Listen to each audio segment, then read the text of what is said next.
Hello, welcome to Living Well today, episode 29. Isn't that amazing? So, today we are talking. I'm Angela, and we are talking overwhelm. Overwhelm, whether you are at work, feeling overwhelmed at work, with family, at home. Um, you're the same person, right? Whether you travel, whatever circles you're traveling in. And we get very, very good at masking the overwhelm, particularly women, because we have many of us have long learned to balance the running the household or much of the household and healthcare for the family and our parents, as well as not that men don't step up. My goodness, certainly that they do, but um, many women tend to mask it very well and take it as a badge of honor to multitask. Like the more plates I can spin, the more super woman I am, and people will take me more seriously. And even for men, I can do this, if I can tackle that, if I can do this, I can coach, I can be a dad, a husband, a president of a company, I can start this other side hustle, I can lead the Boy Scout troop, right? And it's in our culture anyway, rewarded in an odd sense of honor as a badge of honor, the more plates you can spin. So the idea is if you feel if panic attacks come, could be in the form, it could be that dramatic where it's panic attack, or the overwhelm has manifested into something else more deeply as an illness, a dis-ease within the body somewhere. Um, or it could be as simple as you're working on a particular project right now. You feel like you are behind. You feel like you can't catch your breath. You're exhausted every day. At the end of the day, your senses are overstimulated. You're pulled in three different directions. You may be caring for an elderly parent. You may be caring for a newborn baby on top of a new project at work, and I mean, just trying to get your balance after starting a family. Um, you're newly married, and what you thought was going to be great is now put you in a feeling of overwhelm. So let's talk about it. What is overwhelm? If you were to describe it, what words would you use to describe it? Overwhelm. Tired, exhausted, confused, losing focus. Um, I can't make a decision. I just don't feel well. My heart's racing, sweaty palms. I am having panic or anxiety attacks. Um, I just feel depleted. I feel beaten down. I feel like no matter what I do, it's never enough. I feel like the goal line is always being moved. There's very little celebration or recognition or seeming appreciation for my work and efforts. I don't have time to take care of myself physically. I don't have time to grocery shop. I don't have time to get the laundry done. I don't have time to do this or that. And I'm just tired and I just want to run away from it all. I just want to sleep. I just want to be on vacation. I just want this to go away. I just want to be happy. So it presents itself in lots of different ways. Um, so what do you do? How do you be? What what what aspects can you turn to when you feel like you are facing a gauntlet, really? And or one is coming. That anticipation, which can be just a chronic killer, waiting for the next shoe to drop, right? It sounds this is um, a repeating theme because it is, and that is you do and must do this for yourself, where you become aware of the tentacles, the things that are attaching to you, or you are attaching to yourself, that's drawing the energy out of you, and recognize it for what it is. And that you can state, I am in a state of overwhelm. And so, and so, this is how I'm going to put myself back in the driver's seat. First and foremost, you have to recognize it, right? And then how do you take the wheel? It is, it does come back to, and it does center on your breathing. Um, you have to be able to literally slow your heartbeat down and calm your nervous system. Now, the breathing in, just breathing in and breathing out, is as simple as it's got to be. Putting your attention on your breath and getting somewhere quiet where you're undisturbed by everyone and everything. You don't need music on. You don't need anything. Can you sit with the silence? Because if you, and a lot of us, including myself, I grew up on the stage, I have tinnitus. A lot of us have. And what I'm learning is that with tinnitus, however you want to pronounce it, the brain has learned to hear so much noise that when the noise is no longer there, it thinks something's missing and it fills in the space. That, in the simplest terms, is kind of what's happening when you have tinnitus. So can you get in a place of silence and learn to be okay with silence? A lot of times our minds are so busy, you'll notice the people that always have to have music on, something going on in the background, they cannot take it if there isn't sound, are those who need the silence the most. And I love my music like everyone else. And I often have healing frequency music on in the house, playing soft meditation music, spa music throughout the house to just remind me. It's a nice reminder for me. But I also realize that there are lots of times I need to have absolute silence because I need to retrain my brain that silence is normal. And I think a lot of us fit into that mode between, the cell phones, alarms and conversations and music and stimulation and commercials and news media, and we're constantly stimulated, so the brain accepts that as the new norm. It's not the normal. That's part of what is creating the overwhelm for you. You may think it is the boss at work or the new project or the 6 children, and certainly all of that can be true, can contribute, but a lot of it is the constant stimulation also that you're having. So can you mindfully go through your routines and ask yourself, are there ways I can clear out some of the clutter? Some of the aspects you can't control, some you can. So the ones you can that are immediate, that I call them the low-hanging fruit, can you turn the radio off, turn Siri off, turn off YouTube, turn off your cell phone for 15 minutes? Can you do that? Can you learn to get silent and comfortable in that silent space? It will begin to calm your nervous system. Now, here is that alone. The breath in and out will calm your nervous system. You can look this up. There are vagus nerve exercises. The vagus nerve is the largest nerve that goes in your body, that travels in your body. It's a super highway for information, sending signals throughout the body. And if you're feeling overwhelmed, your vagus nerve is fatigued, is overworking. So you can reset it. And I will tell you, you can calm it, you can nurture it.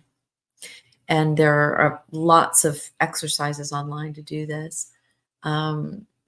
Donna Eden has a couple of very simple, wonderful vagus nerve exercises.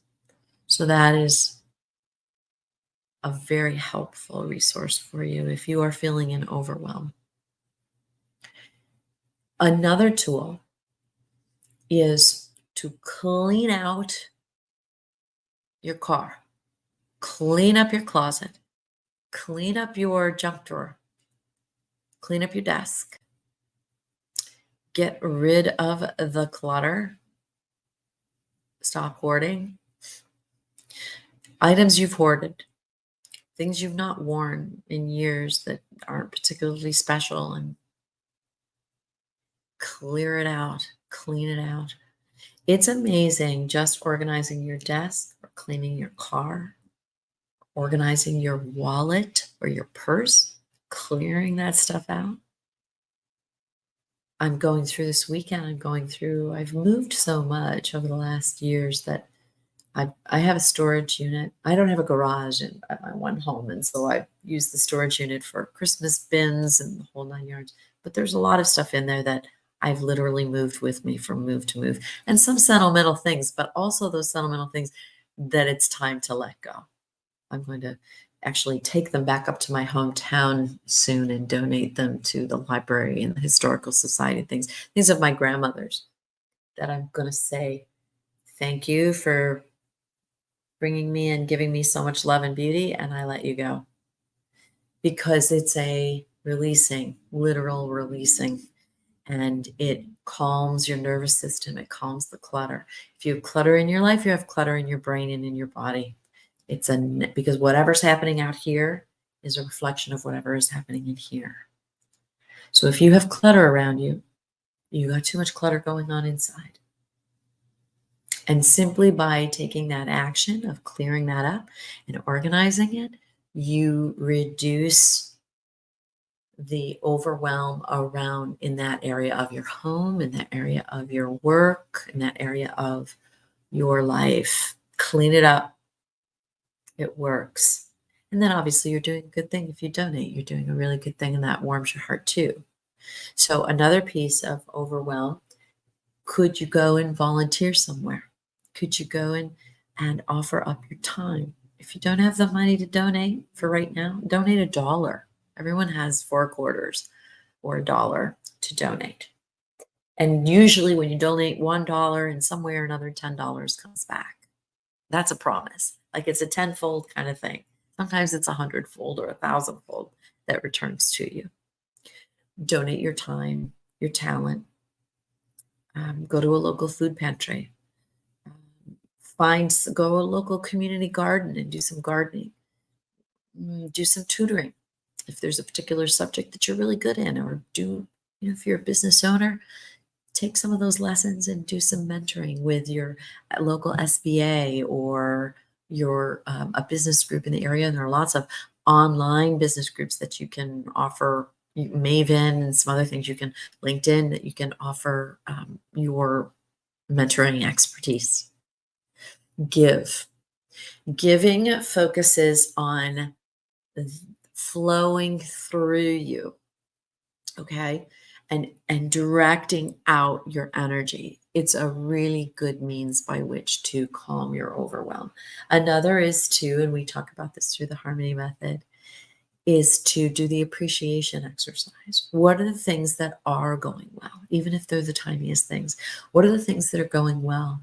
Can you appreciate right where you are and the lessons that are being presented to you through this circumstance, through whatever is overwhelming you? Can you put yourself in nature? Can you go to the local zoo? Can you take a walk in a local park? Can you actually take your shoes off and walk in the grass, which will ground you as well, which is really, really good for you? So most often, I think there was a study on how the last time most people's bare feet, actually touched the earth itself. It's very uncommon. We put slippers on, then we put our shoes on, and then we go to work, and then we come back on. We don't walk in the grass anywhere. We're on sidewalks, concrete, brick, whatever, and then we are in our homes, and then we're in our bed, and our feet hardly ever touch the ground. Isn't that amazing? We think they do, maybe, because we're walking, but we're in our shoes most 95% of the time. You're in your shoes, so you're not grounded. You can't be. So if you can take your shoes off and walk in a local park, if you don't have a lawn, um, that's what I actually have to do that. I don't have any grass here on this particular property. I have lots of nature, but I don't have any grass. And the gravel is, I have a lot of gravel, a lot of walking paths, but they're all gravel and my driveway's gravel and that hurts my feet. It doesn't feel good on my feet. So grass and sand. Sand, you can walk at the beach. That's a really good place to walk to. So anywhere in the grass, anywhere on dirt, anywhere on the beach, no shoes. Few minutes every day, more so when you're really in a state of overwhelm. So, and I put down some notes here. I just want to check my notes here. Um, Celebrating those, I think, especially whether it's at work or at home, the small wins, celebrating the small wins, the bright spots. Can you look for the bright spots? And I think that's appreciation also, but it's specifically saying, okay, what bright spots are happening today? What have I done well today? And that can just that recognition, just that little recognition, that extra recognition each day, at home, but particularly in your work, can really bring you um, a deeper sense of satisfaction, even over the littlest things. Um, Make sure you're tapping into support networks like this show, the videos that I do, or there's lots of online groups that have similar interests as you, that are trying to increase ease and beauty and lessen stress in their life, overwhelm and stress. So reducing stress. Can you find a local yoga class or a group to meditate in? Is there something there that you can do? So if you look at the people you are spending the most time with, are those people in overwhelm? Because if they're frantic energy all the time and scattered energy all the time, is that necessarily maybe serving you? Or is it more so perhaps feeding your frenzy? Because if people around you are frenzied, it's that much more difficult to keep centered yourself. And particularly if you're a little off center already, does that serve your energy to be around other scattered energy? Probably not, right? Focus on when you do have time, we try to create those healthy boundaries around devotion to yourself and self-care and how much time you're able to offer yourself and how much time you're offering your family, how much time you're offering your friends and your work. And take a look at those. Are you satisfied with the pies as they are? You're the connecting force and you are making active choices around all of that. Are you satisfied with that? Or is there a significant, notable imbalance in any of those? And might you look at redrawing those lines a little bit? Um, when you look at, even if you don't have loads of time, because you are developing a big project or you just kicked off a business or whatever it might be, and so it does take away for right now. You need to devote a little extra energy over here or a lot of extra energy over here. The time that you do get with family, friends, the time that you do spend on yourself, you make it uber quality time, ultra quality time. What does quality time mean? Really endearing, meaningful activities where you're fully present. You're fully paying attention. You don't say, oh, I checked the box. I spent 30 minutes, or we had dinner together, but the whole time you were all having dinner together, you were on your phones. That's not meaningful, engaged time where you're fully paying attention or giving your love and attention to and energy to the people around you. So can you improve the quality of the time you do get to spend? Um, are you getting enough sleep? And this is a thing for a lot of women in particular, around menopause, other hormonal changes. Sleep is difficult. Um, and I'm not a healthcare provider. Certainly, you would want to consult your doctor. But you could look at different supplements and things that help you, that support you in that. You could eliminate electronics and stimulating things, including, violent television, movies, violent TV, or the news media, or whatever. A couple hours before you go to bed, shut that stuff off if you need to. Um, can you create more of a routine around what time you go to bed and what time you get up? Um, can you be clearer with family about and forthright where you're at? I want to be able to spend more time with you, or the time that I spend with you, I want it to be better quality time. And this is what that could look like. What do you think? Or I'm launching a project right now and I have to say no to this over here. Or I have to say no to this because this is another part of overwhelm. Sometimes we're so seeking that approval and attention and regard for wearing that badge of honor of spinning another plate in the air. We're so seeking that recognition that we say yes, yes, yes, yes. I just said no to a project, and this was because this was a big one for me for a long time. I would say yes to everything. And then I could be up until midnight or 1 a.m. or 2 a.m.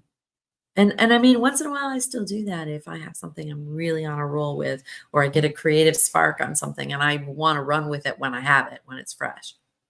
But I'll make sure to take other time. I won't do work this Friday, do work this Wednesday or Thursday or whatever it might be. I have standing meetings on Wednesdays and Thursdays, Tuesdays, Wednesdays. So I guess that's not. So usually it's a Monday or a Friday where I'll say, okay, I'm going to get this X, Y, and Z done, but then I'm going to give this part of the day to myself to go and walk in the park, to go out and enjoy my sanctuary, my oasis, to go do my photography, which I love, the things that feed me.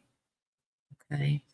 I'm going to write and work on my book. I'm writing a book. So I'm going to go and I'm going to make sure that I devote time every day to that. Even if it's only 10 minutes, I make sure that I contribute something to that book.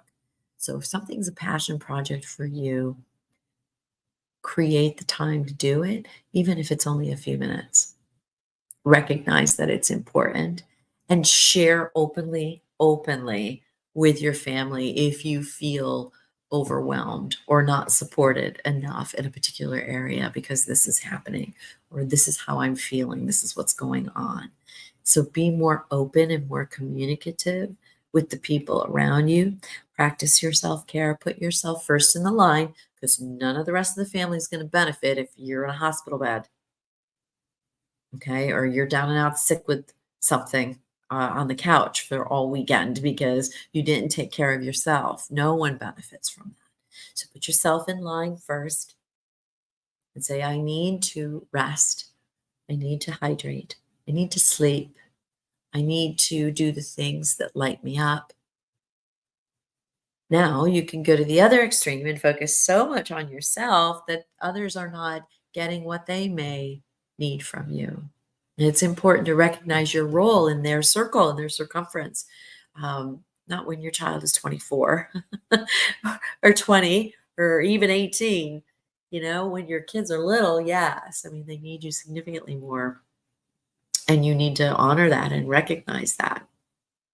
And then also, as they get older, honor and recognize that they need to learn to take care of themselves and find their own resilience so that they can be a true full adult and do the adulting thing, whether they want to or not.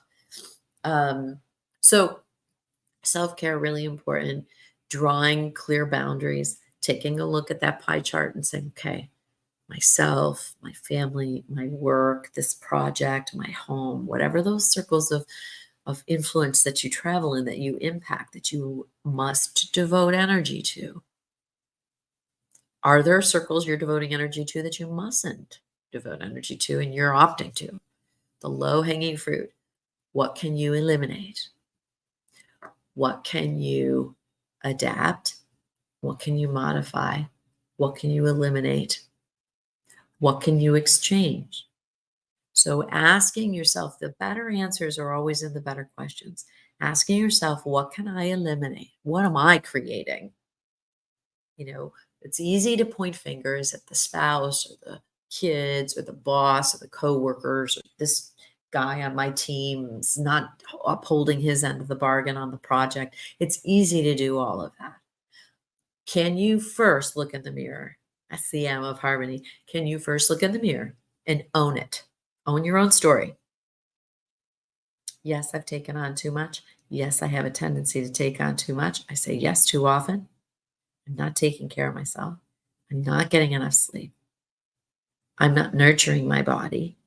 I'm not getting quiet enough. I've got too much noise, too much time on the electronics.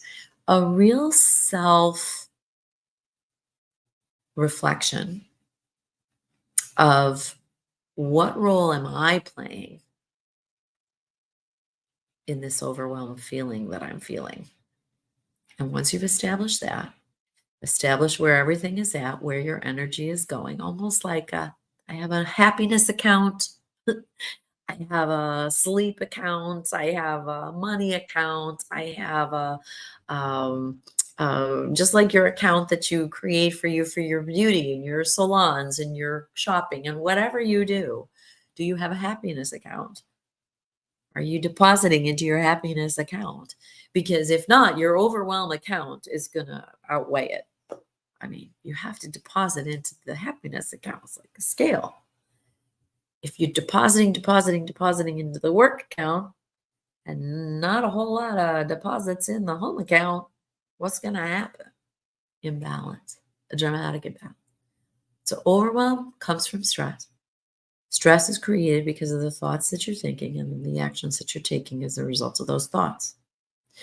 You are at the driver's seat, and recognizing that ownership of your own story and making active choices in taking the wheel of your own life is vitally important to having harmony in your life and to creating more ease and that sweet sense of that sweet taste of satisfaction that you so long for.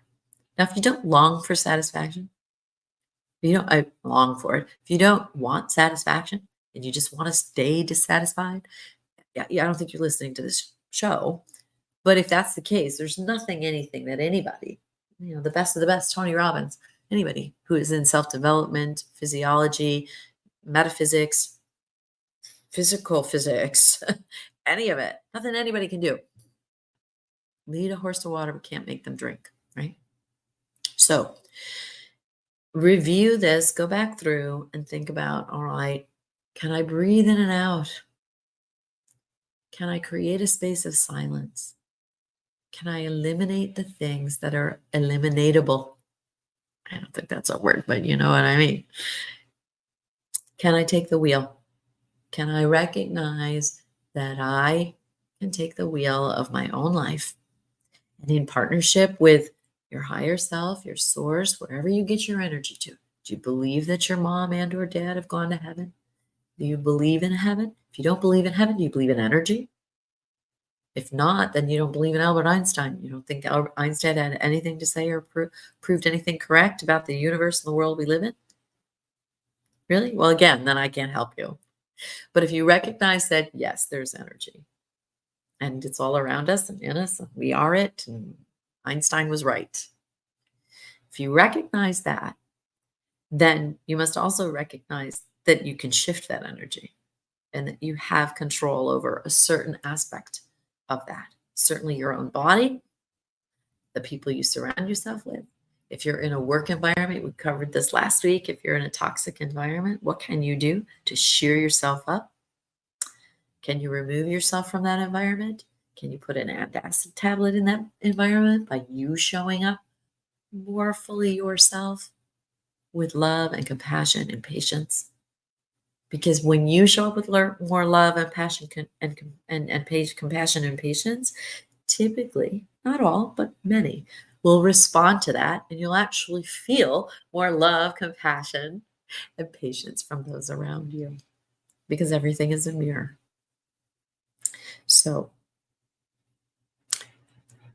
clean up your areas of disorganization, your wallet, your purse, your closet, your junk drawer, your car, your desk. Clean it up. You don't want to feel overwhelmed? Well, your desk is overwhelmed, your car is overwhelmed, your closet is overwhelmed, your drawer is overwhelmed, your purse is overwhelmed, carrying 5 pounds of stuff you don't need. Clean it up, lighten the load, and watch what happens. For all the best and living well today. Much love to you. If you have any questions ever about any of this, send me an email at bloom, like the flower, at angelamoonan.com, MOONAN.com. And you can watch my YouTube videos and the words of the week and all that. I'm actually going to go do record a word of the week right now. So be well. Thank you for being here. And whether you're watching it live or on replay, much love to you always. Bye-bye. God bless.